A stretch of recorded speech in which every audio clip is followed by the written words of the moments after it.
Good to see you this evening. Sadly, though, a tragedy tonight. A family of 5 dies in a plane crash in Canada. And tonight we are learning they have ties to Missouri City. The Transportation Safety Board said the crash happened in Kingston, Ontario around 5 o'clock last night. Chris Costa is in the newsroom explaining what happened and hearing from the family's neighbors.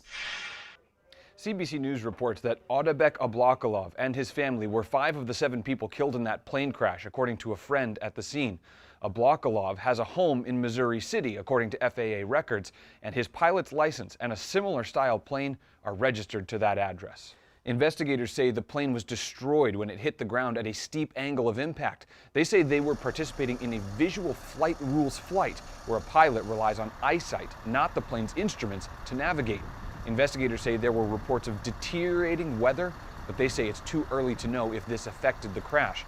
Ablakalov's neighbors say he and his family were kind and caring and taught them about Islam and welcomed them over for dinner often. It's a big loss, you know. I'm devastated about the notice, you know. It's pretty bad, you know. This is something you never want to hear, especially, you know, a family like this. Good family. FAA records show Ablakalov got his pilot's license in May of 2018 and just recently got the plane in March. An aviation school in Sugar Land posted on Facebook that it helped him acquire the plane. Neither the TSB nor the Kingston police nor the Ontario coroner have confirmed the names of the victims yet or if the plane belonged to Ablakalov's family. Back to you.